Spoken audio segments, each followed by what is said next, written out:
ng ating bahay. Hindi naman po masama na tuparin natin at habulin natin ang mga pangarap natin. Hindi po masama na mag-set ka ng goal na pinagpe-pray mo sa Panginoon na yung goal na yon ma-reach mo. But sometimes, napansin niyo ho ba that in our pursuit to reach our dreams and in our pursuit to reach our goal, something sacred is being pushed aside. Ulitin ko, sa paghahangad minsan natin na matupad po natin ang ating mga pangarap, at minsan sa paghahangad po natin na matupad po natin ang mga goal na sinet natin lalo nitong 2025, unfortunately, yung isang bagay na sacred ang atin pong isinasantabi. That we are too busy trying to accomplish the dreams and the goals that we have in our heart, but we have neglected the place of God in our life. And listen to me, church, kapag po sa kakapurso natin ang ating pangarap, nakalimutan po natin ang lugar ng Diyos sa ating buhay, ang laging ending po niyan, frustration at disappointment. Okay, hindi yata masyado nag-guess ang katabi mo. Re-rephrase ko. Kapag po tayo, pinupurso natin ang ating mga pangarap, pinupurso natin ang ating mga goal na hindi po masama. Pero sa pagpupurso po natin ang pangarap natin, ito po ang nagiging cause po nito ay isinasantabi natin ang lugar ng Panginoon sa ating buhay. Ang laging ending po niyan, disappointment and frustration. Mangyayari sa atin yung nangyari sa unang disciple. Naalala po ninyo yung first disciple, si Peter, saka si James. They are catching fish all night, but they caught nothing. Kung ipa-paraphrase ko sa 2025, ilang taong ka nagtrabaho, wala ka pa rin naiipon. Punong-puno ka ng kapaguran, you are trying to make it to the other side, but unfortunately, you cannot see any progress in your life. Huwag kayong maingay para lang to sa katabi mo. Yung bang kakapurso mo ng pangarap mo, kakapurso mo ng goal mo, hindi mo nare-realize, nagpe-pray ka na lang pag may problema. Hindi mo nare-realize na umaating ka na lang ng church kapag napapaalalahanan ka. Na naneneglect mo yung lugar ng Panginoon sa iyong buhay na nagsisettle na yung katabi mo sa Christianity light. Ibig sabihin, nagsiserve na lang siya out of his leftover. Na nagbibigay na lang siya out of his excess. Na nag-i-involve na lang siya out of his spare time. Pero the moment na ma-realize mo na ang buhay mo ay worship mo sa Panginoon, magbabago takbo ng buhay mo. Because our life is our worship. That God, yes, can do miracles in our life. Yes, God can send ravens in the midst of drought. Kayang gumawa ng Diyos ng mga milagro sa ating buhay. God can do the spectacular, but He can be personal to you as well. Kaya niyang baguhin ang takbo ng ating buhay. At once na maranasan mo ang Panginoon sa iyong buhay, hindi po madideny ang mga manifestations at giftings na makikita mismo ng tao na nangyayari sa iyong buhay. For the past 2 weeks, mga kapatid, paulit-ulit ho sa ating nire-remind ng Panginoon na once na ikaw, naglaga ka ng buhay mo sa Panginoon at ang Diyos nanahan sa iyong buhay, hindi po pwedeng wala pong manifestation na mangyayari sa atin. Itong mga manifestation na ito, mga kapatid, kailangan natin kasi kapag wala itong fire na ito, wala itong manifestation na ito, yung pananampalataya natin mananatiling mahina, mananatiling dry at mananatiling powerless. Pero hindi lang natin gusto na magkaroon tayo ng fire. Ang gusto rin natin magkaroon tayo ng fruit. Yung katulad ng sinabi sa Galatians 5:22-23, yung fruit of the Holy Spirit, na meron tayong love, may joy, may peace, may patience. Napansin niyo po ba yung katabi niyo? Gentle na, patient na, may self-control na. Bakit? Ito yung ipinapanalangin natin, na Lord, hindi ko lang maranasan ang milagro, mabago din po ang aking buhay. Kasi pag nakita ng tao itong fruit na ito ay ebidensya na nagwo-work ka talaga sa aking buhay. Posible kasi na meron kang appearance of faith pero wala kang fruit. Posible kasi na you look healthy but you are not productive. That you got the fire but you don't have the fruit. And what we've been praying for sa ating Panginoon, Lord, hayaan mo na ang bawat isa sa amin, hindi lang magkaroon ng wisdom, hindi lang magkaroon ng gift of prophecy, hindi lang magkaroon ng gift of interpreting tongues, kundi ang bawat isa sa amin, magmanifest po yung bunga na ito. Na kami mas maging mabait, mas pasensyoso, humaba itong pasensya na ito, at magkaroon po kami ng number 9. Sabi mo sa katabi mo, kailangan mo to, self-control. Amen, mga kapatid. However, hindi naman masamang magkaroon tayo ng fruit. Maganda nga, loving tayo eh. Maganda nga, patient tayo. Pero kung puro fruit pero walang fire, hindi po yan magtatagal. Bakit? Ang prutas, yung kabaitan, yung patience, yung self-control, gentleness, faithfulness, very visible yan. Pag nakita, uy, bumait siya oh, parang kumilos talaga Diyos sa kanyang buhay. Uy, ang haba ng pasensya niya ngayon ha, parang kumilos talaga ang Diyos sa kanyang buhay. Because the fruit is always visible. Pero ang fire, invisible. Pero essential. Kasi sa fire na yun, kumikilos ang Panginoon sa iyo in private. Through our Read Your Bible First Challenge. Sino sa inyo natapos nyo 21 days with the grace of God? Come on now! Lahat ng mga finisher ng Read Your Bible Challenge, ako grabe, transformative. Ako mismo, I've been a pastor of the church for 12 years, serving the Lord for 25 years.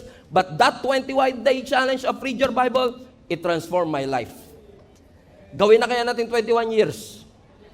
Wag na 21 days, ano? Bakit? Kasi napansin nyo, no, kung imbis na gadget ang uunahin mong buksan ang salita ng ating Panginoon, talagang may dinedevelop ang Lord sa'yo. Pag nagbabasa ka ng Bible, sinasabi ng Lord, mayabang ka, baguhin mo. Sinasabi ng Lord, ang iksi ng pasensya mo, mabilis ka magalit, ayusin mo. Di ba? Nade-develop ka. You are growing in private. Pero hindi maganda na tayo ay growing lang in private. Kailangan, hindi ka lang growing in private, but burning in public. Maganda na yes, nag-grow ka. May nade-develop sa iyong puso, pero asan ang apoy? For the past 2 Sundays, ang lagi kong tanong, where is the fruit? Ngayon ang tanong natin, where is the fire? Where is the power? Nasaan ang authority? Nasaan ang anointing? Bakit? Kapag walang fire ang fruit, hindi po siya magtatagal. Pwedeng bumait ka nung na-encounter mo ang Panginoon. Umating ka ng divine encounter, naramdaman mo ang presensya ng Diyos, nanginig ka. Oh, Lord, thank you. Magpapatawad na po ako. Magmamahal na po ako. Pero kung walang sustenance ng fire, panandalian lang yung fruit na yon. So, magandang may fruit, pero ang tanong, masusustain ba yung fruit? And the only way to sustain the fruit is through the fire, through the limit, through the wall. Joke lang. Okay? Let's open up our Bibles to 2 Timothy chapter 3 verse 1 to 5. Tahimik masyado itong service na ito. Okay, 2 Timothy 3 verse 1 to 5. But mark this, everybody, there will be terrible times in the last days. Ito raw mangyayari sa mga huling araw. Pansinin nyo, nangyayari na ito ngayon. People will be lovers of themselves, aka selfie generation.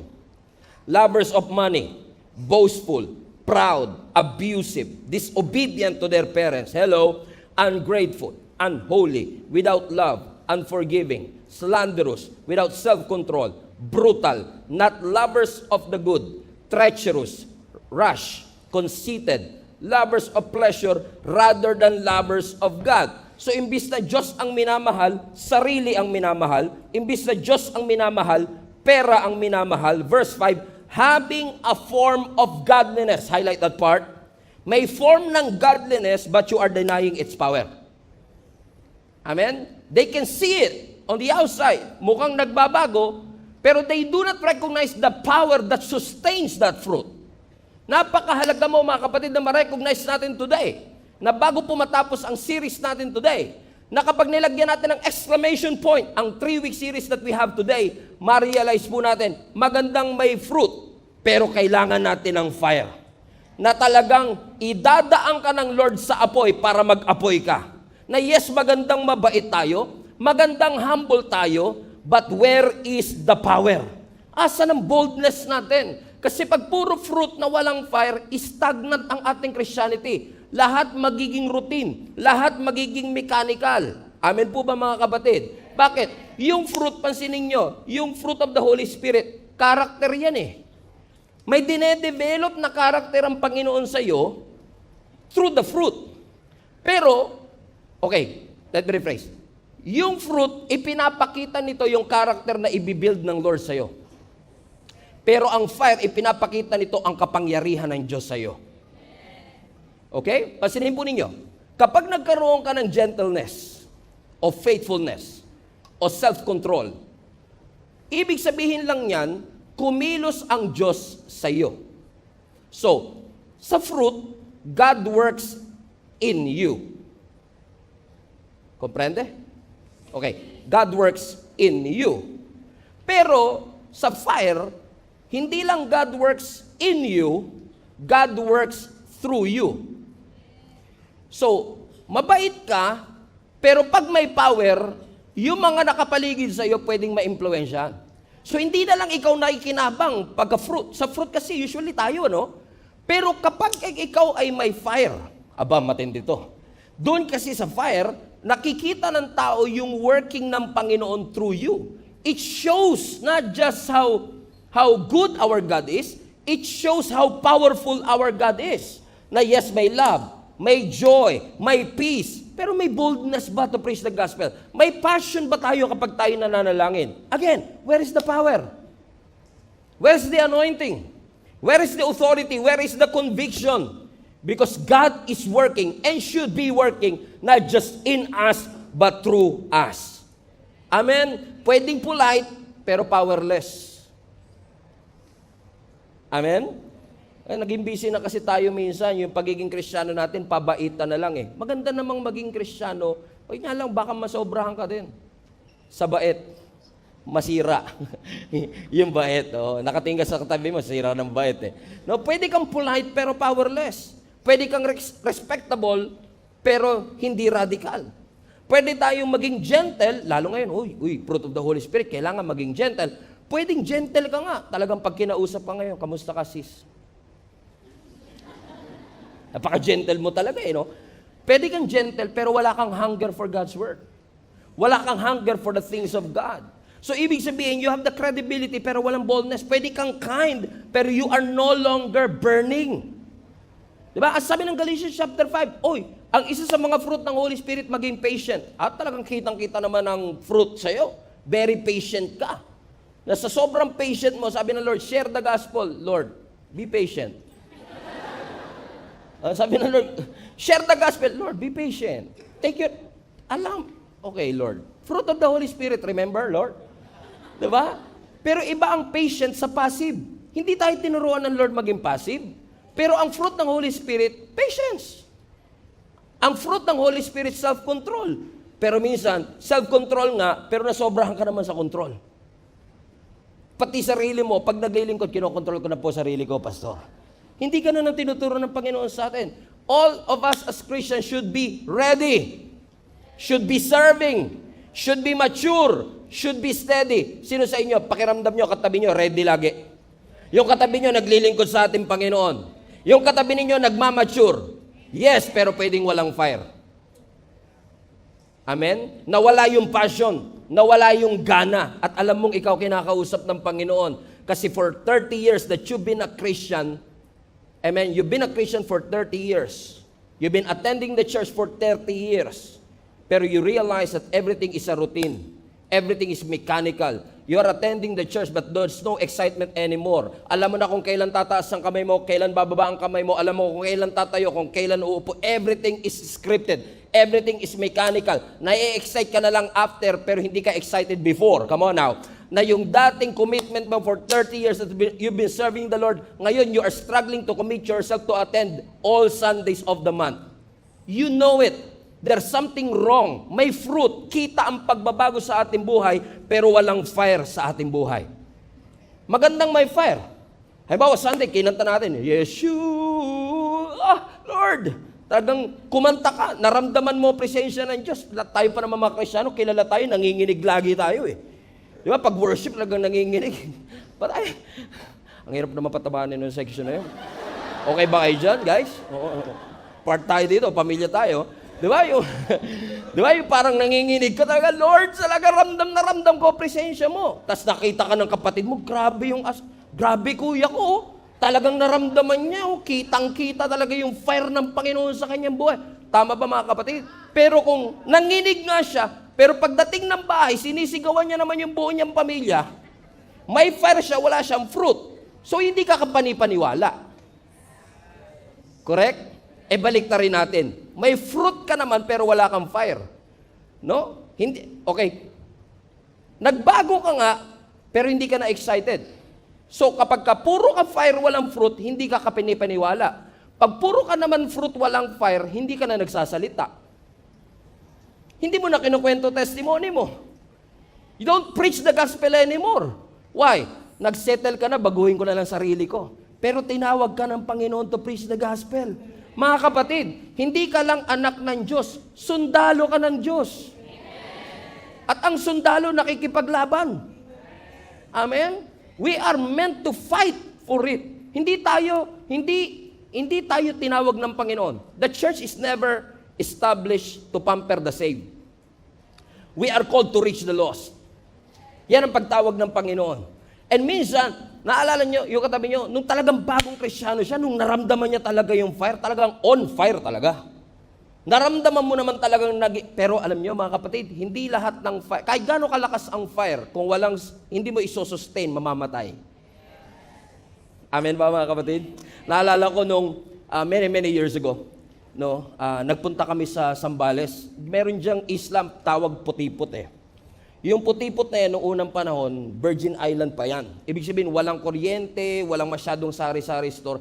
Lakas ng loob namin kasi pag bata ka pa, malakas pa loob mo eh. Sabi ko, mag-overnight po kami dyan sa isla na yan. Kala naman namin, marami kaming kasama. No? At akala namin may sasama sa amin. Doon pala, ang kalakaran pala ni Ron, pag doon ka matutulog sa isla, iiwanan ka talaga nila doon sa isla. So wala kaming security, walang kahit ano, wala ring kuryente. At dahil walang kuryente, nung maghahapon na, sabi nila, Sir, paano kayo magkakailaw? Ang paraan lang po para magkailaw kayo, kailangan mag-bonfire po kayo. Sabi namin, confident kami, wag po kayo mag-alala, nanood po kami National Geographic. Marunong po kami lumikha ng apoy. Biruin mo, 3:00 pa lang, Brad, create a time bonfire. Di syempre, ginaya namin sa National Geographic. May 2 bato, kiniskis mo. 4:00 na, wala pa, Brad 4:30, ayaw pa rin namagana lang lahat. Sabi ng may alcohol ka dyan? Bigla may alcohol na. Lahat nilabas na. Hindi kami makapag-create ng apoy. Sa awa ng Diyos, di ko na alam kung paano nangyari. Nung magtatakip silim na, nagkaroon naman kami ng apoy. So di nakaupo na kami, nakapagpahinga na kami. Wala pa kaming 30 minutes, humihina na yung apoy. Ay naku, sabi ko, kailangan hindi lang siya umapoy, dapat may panggatong to.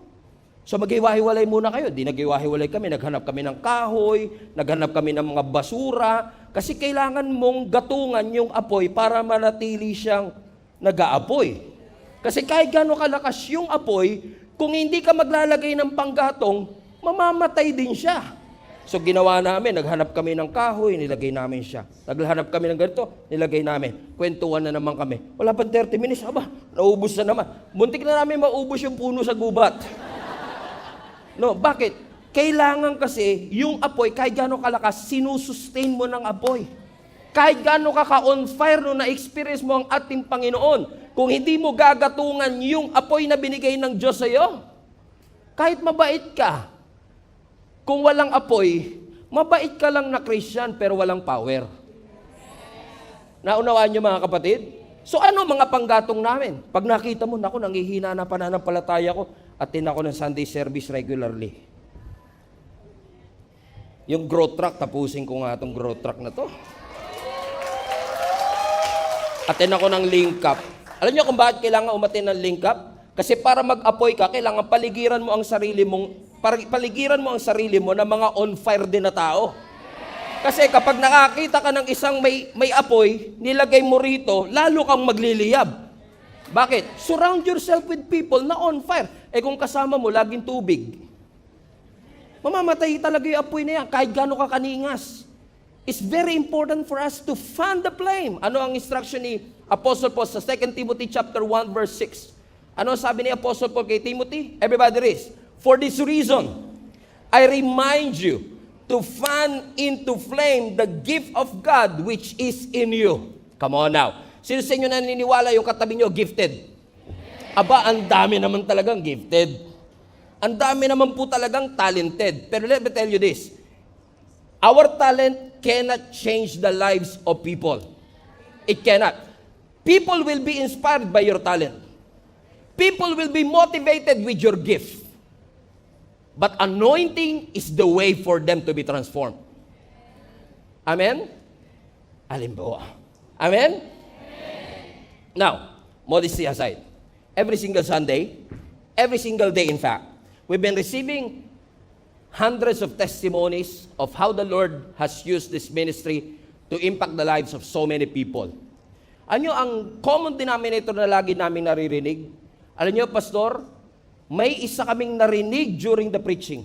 May isa kaming narinig during the live stream na nung narinig namin yung salita na yon, it changed our lives forever. Grabe, no? Isang sentence lang ang narinig niya, pero nabago ang kanyang buhay. Now, magiging tapat ako sa inyo. Ako po naniniwala, hindi kayang makapagpabago ng isang sentence. Hindi kayang makapagpabago niyan. Ang isang sentence, hindi niya kayang baguhin ang buhay ng tao unless yung sentence anointed. Correct? Kasi, halimbawa, I remember ako, laki po akong church. Laki akong simbahan. Mula bata pa lang ako, naglingkod. Maraming mga nandito ngayon mga kasamahan ko pa noong unang panahon. Talagang mula bata pa lang, Kristiyano na ako Pero yung matuturing ko talaga na nagkaroon ng pagbabago, radical change ang mindset ko at ang buhay ko, 2009. And I was a youth pastor back then, since 2004. Pero 2009 yung kinukonsider ko na nabago talaga ang buong buhay ko. Alam niyo kung paano nangyari? I was listening to a preaching. Hindi nga video audio lang. Nakikinig ako ng audio preaching at yung preacher na banggit niya lang, God's love is unconditional. Which by the way, one sentence, which by the way, mula bata pala ako naririnig ko na. Sunday school naririnig ko na. Sa Bible nababasa ko na. Pero anong meron sa araw na yon na nung narinig ko siya, parang lagi kong naririnig yung sentence pero nakapagpabago yung sentence na yun ng buhay ko. Bakit? Hindi ko sinasabing hindi anointed yun, pero naniniwala ako na yung sentence na narinig ko, yun ay inanoint ng Panginoon for such a time as this.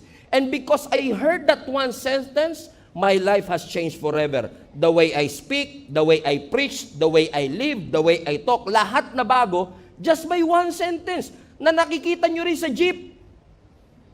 Nakikita nyo sa pader natin, pero hindi na babago buhay natin. Pero there is something about the anointing of God. Yung empowerment ng Lord. Kasi bakit? Nagsettle na kasi tayo, o yung Christian, improve mo naman buhay mo. Improve mo naman ang buhay mo. Improve. Maganda po ang improvement sa Christianity. Pero after ng improvement, dapat may empowerment. Hindi pwede puro improve lang tayo, puro improve, pero walang kapangyarihan ng banal na Espiritu. Kaya wala nang gigil sa paglilingkod. Walang passion sa paglilingkod. Wala na tayong gana pagdating sa gawain ng ating Panginoon. Huwag kayong mag-alala, taga-ibang church po pinag-uusapan natin ngayon. Kasi mga taga-Gia Kamanaba, perfect kayo On fire kayo Ano sabi ni Apostle Paul ulit? For this reason, I remind you to what? To fan the flame. Amen? The fan into flame, the gift of God. So lahat may gift, pero hindi ibig sabihin lahat on fire. You could be talented and gifted, but not on fire. Now, kung titignan niyo ang context sa 2 Timothy verse 1:16, kaya niya sinabi yung first part na for this reason, is simply like this. The Apostle Paul is an ordinary man na ginamit ng Lord for extraordinary things in the kingdom of God. In fact, si Apostle Paul ang itinuturing na greatest church planter in history. He was able to travel 7,000 miles just to preach the gospel without an airplane. Walang bus, walang jeep, walang grab, walang in-drive. 7,000 miles. And in the span of 14 years, he was able to plant 13 churches. My goodness. In 14 years without social media, 14 years without church building, he was able to plant 14 churches in 13 years. Bakit? Nung sinunod niya ang ating Panginoon, naging klaro ang purpose ng Panginoon sa kanyang buhay. Pero totoo nga talaga, pag sumusunod ka sa Panginoon, hahantingin ka talaga ng challenges. Pag sumusunod ka sa ating Panginoon, hahantingin ka talaga ng discouragement. Ano nangyari kay Apostle Paul? Sumunod na nga sa Panginoon, nakulong pa. At nung nasa kulungan siya, he was alone, he felt abandoned, he was aging na, ang tanda na ni Apostle Paul at this point nung sinusulat niya ang Timothy. In fact, kinukonsider ang 2 Timothy to be one of the last epistles that Apostle Paul wrote. Ibig sabihin, matanda na siya, malapit na siya sa kamatayan. So, ibig sabihin, kung ano man ang laman ng 2 Timothy, last words na yon ni Apostle Paul. Tignan nyo to, ha? Sa last words ni Apostle Paul, nagsulat siya ng last words. Hindi niya sinulat, Lord, ba't naman ganito buhay ko? Ba't mo namang hinayaan akong nakulong, naglingkod naman ako? Mahal naman kita, ba't nyo inaharayaan maghirap ako? Kasi kung ako yun, baka ganun sulat ko Because most of us, we are complaining about our circumstance, pero tingnan mo si Apostle Paul, hindi niya sinusulat kung ano lagay niya. Nakakulong siya, he felt alone, No. Ang sinulat niya, ito ang tandaan ninyo. He is concerned about the church.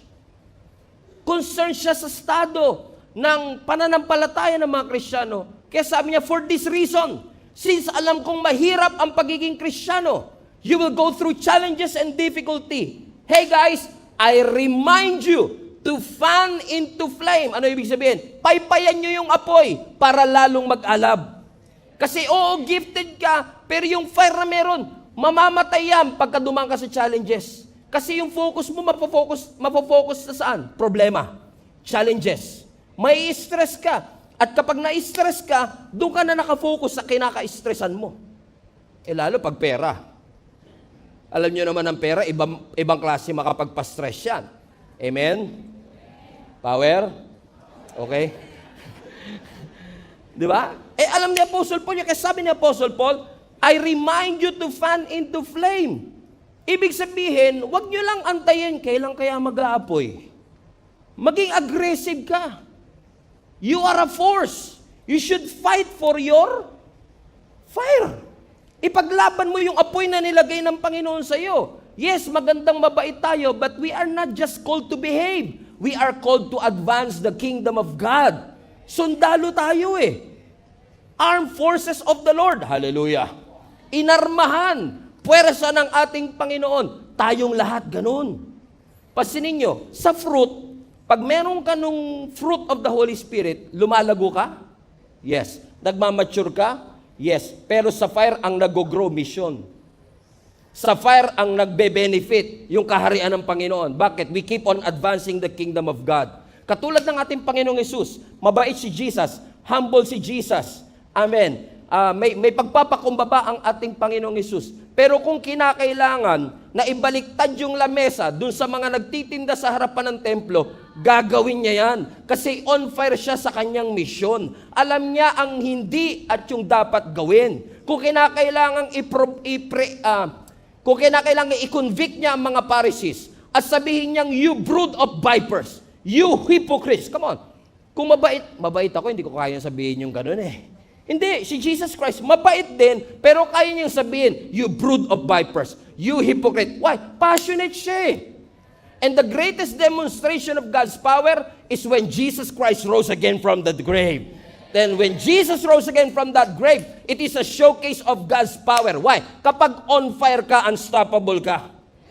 Hindi ka talaga mapipigilan. Kahit may pagsubok, hindi ka mapipigilan. Amen?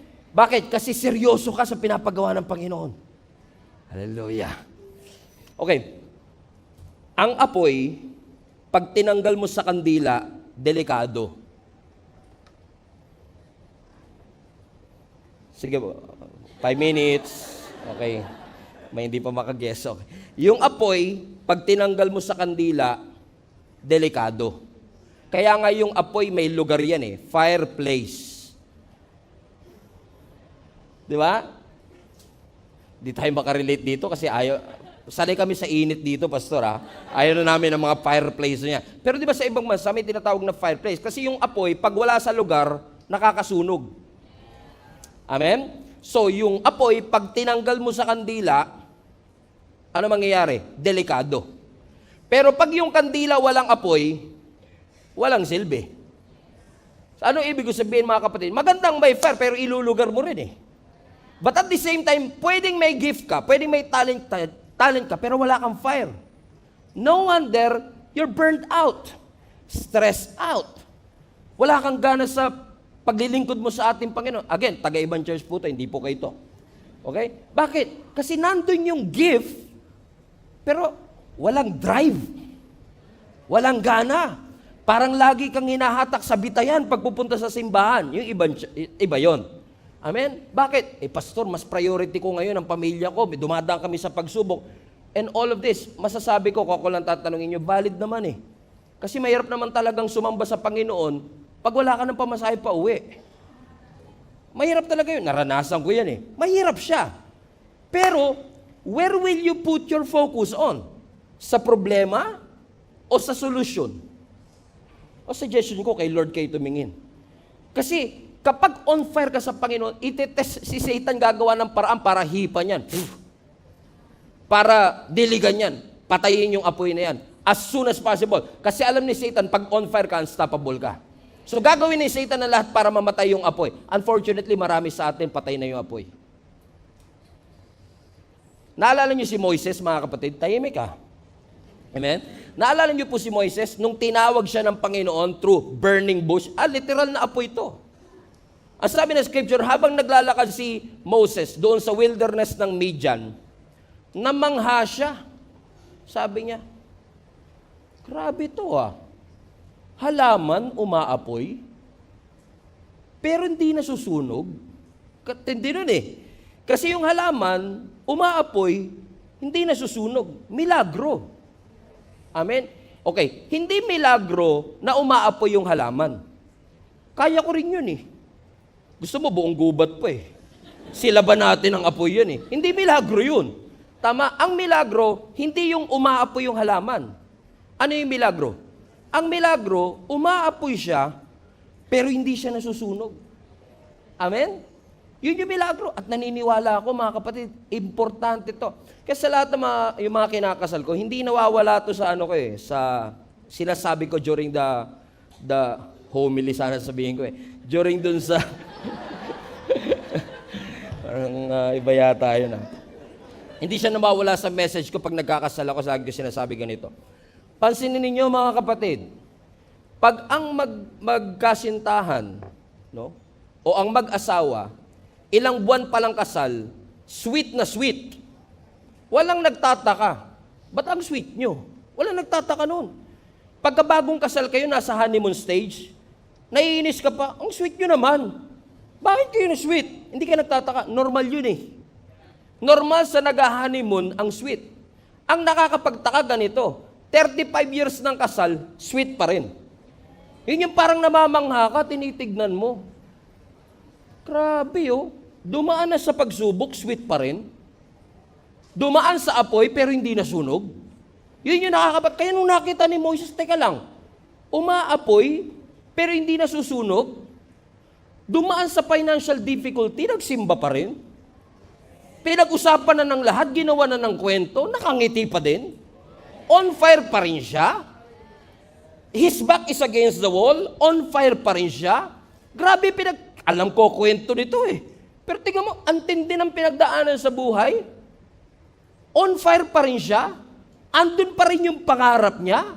Hindi pa rin nawawala yung drive niya. Hindi pa rin nawawala yun ang milagro. Yung dumaan ka na sa pagsubok, on fire ka pa din. Yung ginawa ni Satan ng lahat para pabagsakin ka, pero nanatili ka pa rin. Sabi nila, wala kang mararating, pero nagpatuloy ka at on fire ka pa rin. Hindi sila naniwala na kaya mo magsagumpay, pero by the grace of God, nakatayo ka pa rin. You are still standing. People are not listening to you, but you're still on fire. Nandun pa rin yung anointing, nandun pa rin yung drive, nandun pa rin yung passion, nandun pa rin yung gigil, yung bangis at kilabot ng paglilingkod natin sa ating Panginoon. Why? Ilaw tayo eh. Ang ilaw dapat nananatiling maliwanag yan. Dapat tayo bilang mga Kristiyano nananatiling nag-aapoy. Everybody say, I love. Put that in the chat. Kailangan mag-alab tayo eh. After all, as sabi ng Scripture, we are the salt and the light of this world. Habang padilim ng padilim ang sanlibutan, dapat ang simbahan paliwanag ng paliwanag. Amen? Ano sabi po ni Jesus Christ mismo? Matthew chapter 5 verse 13. You are the salt of the earth. But if the salt loses its saltiness, how can it be made salty again? 3 days ko nang pero-practice yan, di pa rin. Okay. One more time. You are the salt of the earth. But if the salt loses its saltiness, how can it be made salty again? Hallelujah. Thank you, Jesus. Okay? It's no longer good for anything except to be thrown out and trampled underfoot. Verse 14. You are the light of the world. A town built on a hill that cannot be hidden. Neither do people light a lamp and put it under a bowl, but instead they put it on its stand, and it gives light to everyone in the house in the same way. Let your light shine before others, that they may see your good deeds and glorify your Father in heaven. What a beautiful verse from Jesus Christ Himself. Ano sabi ng Scripture? Mga kapatid, kayo ay asin ng sanlibutang ito. On the other hand, sabi niya, pero hindi lang kayo asin, kayo ay ilaw ng sanlibutang ito. So, ang asin dapat maalat. Ang ilaw dapat maliwanag. Pag yung asin lumiwanag, at yung ilaw umalat, yon malaking problema yon. Kasi sabi ng Scripture, if the salt loses its saltiness, ibig sabihin, kung ang asin tatabang, wala siyang halaga. Saan ba natin ginagamit ang asin? Noong unang panahon, wala pang refrigerator. So ginagamit nila yan to preserve yung mga meat para hindi mabulok. Naniniwala ko lahat ng Kristiyano, tayo ang ginagamit ng Lord na habang pabulok ng pabulok ang mundo, tayo ang gagamitin niya to preserve the truth of God's Word. Amen? So kailangan, yung asin maalat pa rin. Tanungin mo katabi mo, may alat ka pa ba?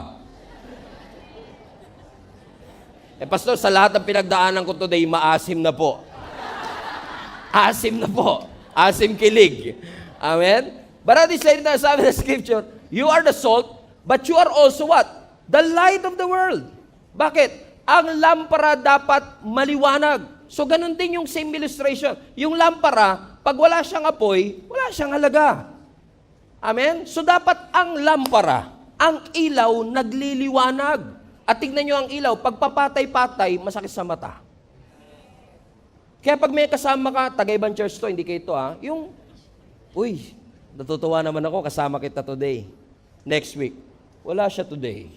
Next week, uy, nandito ka uli. Next week, wala ka na naman. Papatay-patay. Ang sakit sa ulo, di ba? Kaya masakit talaga ulo ng mga link-up group leader pag yung mga kasama nila, papatay-patay. Pawala-wala eh. Amen? Amen? Sabi mo sa katabi mo, steady ka na. Wag ka nang pawala-wala, di ba? Bakit? Kailangan tuloy-tuloy, hindi putol-putol. Amen? So my question is this, yes, we've been trying to behave and be a good Christian, but where is that anointing?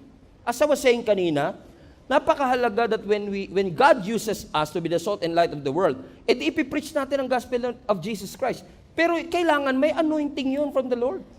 Kailangan yung sinasabi natin is anointed by God's word. Bakit? Ang anointing yan ang supernatural effectiveness eh. Nagiging effective ka kapag ikaw ay anointed. Amen? Ang sarap kaya, na alam mo that you are anointed by the Lord for such a time as this. Kasi kapag anointed ka, ibig sabihin lang, ganito yan, yung anointed, may proseso yan. Nilalangisan yan. Kaya actually, yung anoint from the Hebrew, scrub. So, ini-scrub mo yung langis. At pag i-describe mo yung langis, ibig sabihin niyan, nasi-set apart siya. Sa dami-dami ng tao, siya yung pinili mo. At pagkatapos niyang ma-set apart, nire-release ng Lord ang power niya. Gets? So lalangisan mo, pag nilangisan mo, binubukod mo yun. Ibig sabihin, sa dami, okay, for example, in the Old Testament, ang mga inaanoint, mga hari, prophet, mga priest, kahit yung ordinaryong bagay sa temple, ordinaryong gamit lang yan, nabibili kung saan-saan. Pero pag pinahira na ng langis, anointed na siya. Ibig sabihin, binukod na siya. Hindi na siya basta ordinaryong lalagyan. Amen? Bakit? In-anoint na siya. Ibig sabihin ng anointing, may approval na mula sa langit. So pag in-anoint ka ng Panginoon, approve ka ng langit. Para sinasabi ng langit, kung ano sabihin niyan, yun yung mensahe ng langit. Aprobado ng langit, kinonsecrate. Tama? Amen? Tanungin mo katabi mo, oily ka pa ba? Amen? May langis pa ba? Yun ang tanong eh. Kasi kung anointed talaga tayo ng ating Panginoon, kailangan yung langis nananatili. Amen? Ang problema sa marami sa atin, mat na eh. Tuyong-tuyo. Nako, magandang wake-up call sa bawat isa sa atin. Kailangan mong maging oily. Sabi mo sa katabi mo, kailangan mong maging oily. You need the oil of the Holy Spirit so that you will bring fire wherever you are. Amen? Symbolic yan ng approval ng langit na bawat isa sa atin. That once you anoint somebody, minamarkahan mo yung tao na yon. At sinasabi mo, representative na ito ng langit. Katulad ni David, look at this. Tignan nyo nagagawa ng anointing. 1 Samuel chapter 16 verse 13. Everybody read this with me. 1, 2, 3, go. So Samuel took a horn of oil. So may oil. Correct? So kumuha daw si Samuel ng horn of oil, everybody, and anointed him. So may langis, pinahiran, anoint nga eh, in-scrub. Nung in-scrub, ano nangyari? In the presence of his brother, and from that day on, the Spirit of the Lord came powerfully upon David. See? Pag ang isang tao, pinahiran mo ng langis, automatic, nagre-release ang Diyos ng power. Bakit? Set apart na siya eh. Hindi na yan ordinary yung shepherd, hari na yan. Sa mata ng tao, shepherd pa. Pero sa mata ng langit, approved na yan. Hari na yan. And from that day on, sabi na scripture, the Spirit of God came what? Came powerfully upon him. Church, I want to encourage you. Kailangan may anointing tayo. Sa lahat ng bagay na ginagawa natin, anointing is the key. Ang sabi na scripture, anointing breaks yoke. Walang ibang bagay nakakapag-break ng yoke, ng bondage, kundi yung anointing na meron tayo. So don't just sing. Be an anointed worship leader. Don't just dance. Be an anointed dancer. Don't just speak. Be an anointed preacher of the Word of God. Because we need the anointing of God sa lahat ng ating ginagawa. Hallelujah. Palapakan natin ang ating Panginoon. Why? Because without the anointing of God, everything will be routinary, everything will be mechanical. No wonder many Christians in our generation are exhausted, burnt out, and ineffective. They have the fruit, but they don't have the fire. Hindi naman masamang mabait. Hindi masamang patient. Hindi masama ang self-control. In-emphasize nga natin yan for 2 weeks. Pero halimbawa, kung may sunog po sa inyong barangay, wag naman sana. Kung magkakasunog, sino tatawagin nyo?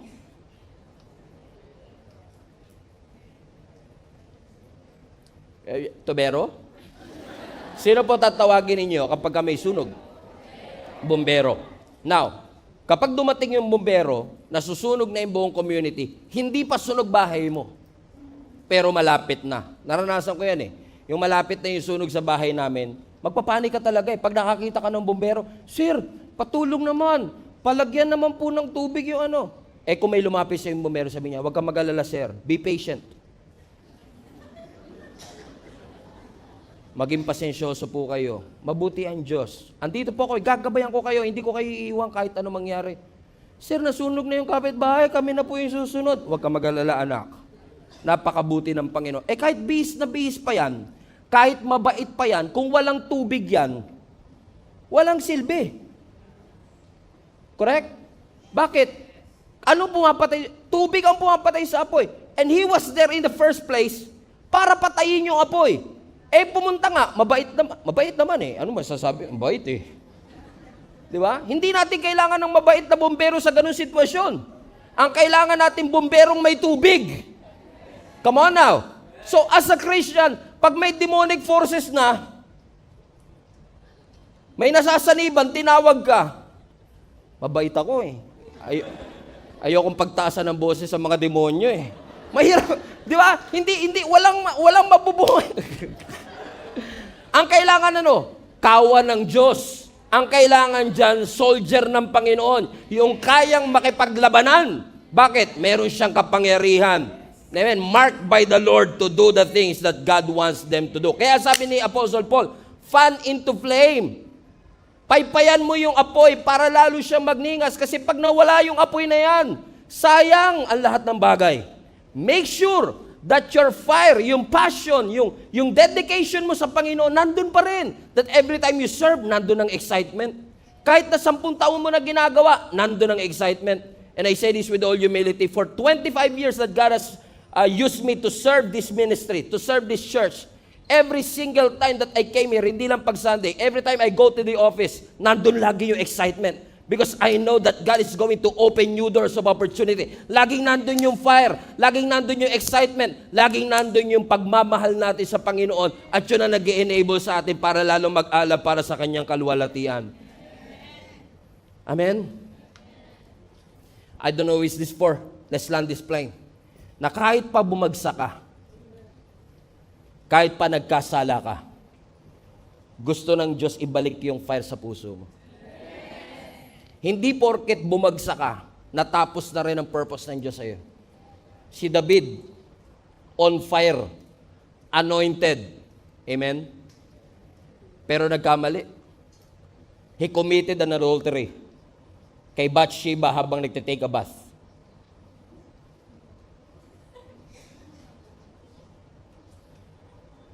Pero nung na-realize niya ang kanyang pagkakamali, nung na-realize niya ang kanyang mistake, one time he was writing in the book of Psalms, sabi niya, Lord, cast me not away from your presence. Take not your Holy Spirit from me. What a prayer. Sabi niya, Lord, alam ko ako pa rin ang hari. Nasa posisyon pa rin ako. Pero pag wala yung presensya mo, pag wala yung kapangyarihan, sayang yung lahat ng to. So please lang, Lord, wag mong tatanggalin yung presensya mo sa buhay ko. Cast me not away from your presence, O God. Take not your Holy Spirit from me. And he went on to say, restore unto me the joy of my salvation and renew a right spirit within me. Psalms 51 verse 11 to 12. Why? Ang sabi ni David, naku Lord, hindi ko po afford. Hindi ko kaya na mawala ang presensya mo sa aking buhay. Yes, may talent ako. Yes, may gift ako. Yes, nilangisan ako. Pero kung hindi mo ako sasamahan, Panginoon, kung hindi mo i-restore yung joy na nawala sa akin, alam kong dahil sa pagkakasala ko, nawala yung joy, nawala ng passion, nawala ko ng gigil sa aking ginagawa. But please, Lord, cast me not away from your presence. Take not your Holy Spirit from me. Restore unto me the joy of my salvation. Ibalik mo po ako doon sa unang araw kung saan ko naramdaman yung tunay na fire. Ibalik mo ako doon sa panahon na naaalala ko, Lord God, kung paano mo binago ang aking buhay. Kaya mga kapatid, let me just remind you, kung may ginawa ang Diyos sa buhay mo, huwag mong itigil na i-testify yung bagay na ginawa ng Diyos sa iyo. Sabihin na nilang paulit-ulit ka, ulitin mo pa rin. Bakit? Kasi every time inuulit mo yan, napapaalala sa iyo kung paano ka sinalba ng Panginoon, kung paano ka pinagaling ng Panginoon, kung paano kumilos ang Panginoon sa iyong buhay. Cast me not away from your presence. Take not your Holy Spirit from me. Restore unto me the joy of my salvation and renew a right spirit within me. Even though you are tired, even though pakiramdam mo, hindi mo na maramdaman ng Panginoon, and you wanted to quit. And maybe some of you are experiencing the same thing. That you've been in the ministry for quite some time. You've been attending the church for decades. And everything feels like what? 3 p.m. na naman, atin na naman ako. Doon na naman ako uupo sa favorite kong upuan. Pagdating ng praise and worship, tatayo ako. First song, ganun-ganun muna. Second song, tapos mag-welcome remarks yan eh. Welcome remarks yan. Ay wala, binago nila. Pero next yan, worship yan. Worship yan. Tataas ako. Everything is routinary. And you're tired. Pagod ka na rin. And you know, when I was studying this, I remember Prophet Jeremiah. Prophet Jeremiah was used by the Lord mightily. Mula pa nung bata siya, inanoint na siya ng Panginoon to be a spokesperson of the Lord. Pero katulad ninyo, katulad ko, si Jeremiah gusto na rin sumuko minsan. Naranasan din niya yung naranasan natin. Na gusto na natin mag-quit kasi napagod na tayo. Na ginawa ko lang naman to para sumunod sa'yo. Pero ang ending, Lord, nagulpi pa ako. Ano sabi ng Jeremiah 20 verse 9, and I will close with this. But if I say, I will not mention His word or speak anymore to His name, His word is in my heart like a fire shut up in my bones. I am weary of holding it in, and indeed I cannot. Now think about this. Si Jeremiah na propeta, tinawag ng Panginoon at such a young age. Tinawag ng Lord para maging spokesperson. Imagine niyo to, tinawag na siya ng Panginoon, sumunod na siya sa Panginoon, na persecute pa siya. Ginulpi siya, binugbog siya, inalipos na siya. For what reason? Dahil lang pinipreach niya ang Word of God.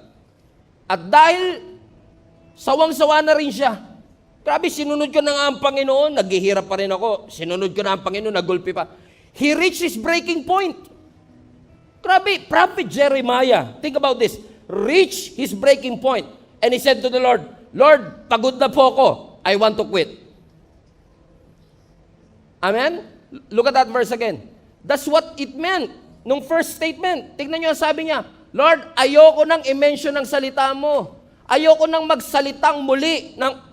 Pero yung mga propeta ka, ayoko na. Ayoko na magsalita. Ayoko nang i-preach ang word. Ibig sabihin, he's had enough. He's tired already. He wants to quit. Even this good anointed prophet is tired, persecuted, misunderstood, and wanted to quit.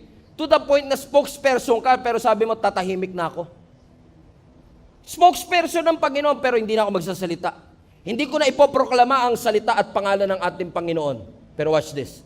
Pero sabi niya, pagod na po ako, ayoko nang i-mention ang salita mo, ayoko nang magsalita ng patungkol sa iyo. Pero yung word mo, Lord,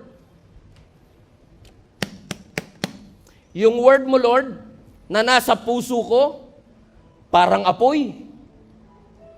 Parang apoy that shut up into my bones. Sumusuot sa kaibuturan ng aking buto, na kahit pigilan ko ang sarili ko kasi ayoko na, lumalabas ng kusa. Bakit? May fire from within. Gusto niya na mag-quit, pero may fire that is shutting up into his bones, that he cannot help it. Kasi pag yung tao talagang tinawag para magsalita, hindi mo mapapatahimik. Come on now. Bakit? Every time you read the Word of God, every time you go back to the Word of God as your foundation, you cannot help yourself. Gusto ko nang uminto, gusto ko nang sumuko, pero pag naalala mo ang salita ng Panginoon, bumabalik uli sa mga buto mo. Kung bakit mo nga ba talaga pinaglingkuran ng Panginoon? Kung bakit mo nga ba talaga tinanggap ang Panginoon? Bakit mo nga ba talaga binigay ang buhay mo sa ating Panginoon? Napakabuti ng Diyos, pinapahirapan pa niya tayo mag-backslide.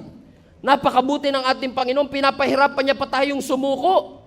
Bakit? Every time na maiisip nating sumuko, ibabalik ng Panginoon yung mga salita na tutusok sa ating mga puso and will shut up into our bones. Bakit mga kapatid? Kasi alam ng Panginoon, this word is exactly what we need. Kakaiba ito. Merong internal force na every time gusto niya na mag-quit, tinutulak siya ng internal force. Tinutulak siya ng intense force para bumalik ka. Bakit? Parang si Peter, gustong mag-backslide. Pagkatapos mamatay ni Jesus Christ, gustong bumalik sa pangingisda. Ang sabi ng Lord, tingnan mo kung makakahuli ka. Wala siyang nahuli. Bakit? Pinahirapan ng Lord yung pagbabackslide ni Peter. Hindi ka ba nagtataka kung bakit gusto mo na mag-quit? May mga magte-text sa'yo, may mga magpa-follow up sa'yo, may mga magpapaalala sa'yo, ibabalik ka dun sa salitang tinanggap mo, salitang pinaniwalaan mo, salitang pinaglagakan mo ng pananampalataya ng Panginoon. Bakit mga kapatid? Gusto ng Diyos na mabuhay uli yung apoy sa iyong puso. You are gifted and talented, but God wants you to go back to the Word of God. Nakakatulong ang Sunday service, nakakatulong ang link up group, nakakatulong ang growth track. Pero ang pinaka-basic pa rin, back to the Word. Back to praying. Basic po yan. And listen to me. Kahit na gano'n ka na po ka-advance sa pananampalataya mo, Nobody can outgrow the basic of reading the Word of God and praying. Kahit na gano'n ka nakatanda sa ministry, 40 years, hindi mo pa rin ma-outgrow to. Ilang beses ko na nabasa yan. Basahin mo uli. You will never outgrow the basics of reading the Bible and praying. And every time you remind yourself that even though you go through the valley of the shadow of death, you should not be afraid, for God is with me. Lord, thank you. Kala ko mag-isa na lang ako, pero nandyan ka po pala, Panginoon. Marami pong salamat. It is shutting up into your bones. Nare-renew yung fire mo. Sabi mo, susuko na ako, parang feeling ko, wala naman akong kakampi. Parang pinagtutulungan nila ako. Nabuksan mo. Psalms 46 verse 1. The Lord is your refuge and your strength, the very present help in times of trouble. Naku, patawarin mo ako, Panginoon. All this time, akala ko nag-iisa ako. Pero nandyan ka pala para ipagtanggol ako. The Word of God is shutting up into your bones and reminding each and every one of you, you need that fire. Balikan mo yung fire na yung kapatid. When was the last time you open up your Bibles and really listen to it and allow the Word of God to shut up into your bones? You need that fire into your bones. And just as this word is penetrating to your bones, sa Tagalog, tagos sa buto, ang kanyang mga salita, hayaan mo na every time you read the Word of God, face to face or screen to screen, allow the Word of God to ignite that fire into your bones. Alam mo, na-realize ko, kaya si Jeremiah, kahit gusto niya mag-quit, hindi siya makapag-quit, kasi hindi niya lang binalikan yung apoy, na-encounter niya yung flame, ang ating Panginoon mismo. Kasi once na na-encounter mo ang Diyos at may ginawa ang Diyos sa buhay mo, hindi ka na makakabalik. Hindi ka na babalik. Kapag cancer survivor ka, hindi ka na babalik kasi maalala mo lang na nung may cancer ka, tinulungan ka ng Panginoon. Na sinabi ng doktor sa'yo 3 months, 30 years later, buhay ka pa. Babalikan mo lang yung ginawa ng Lord sa'yo na yon, and that fire will shut up into your bones. Tatagos sa iyong buto at marirealize mo, Lord, napakabuti mo sa aking buhay. Totoo nga, Panginoon. Salamat sa gift, salamat sa talent, pero mas marami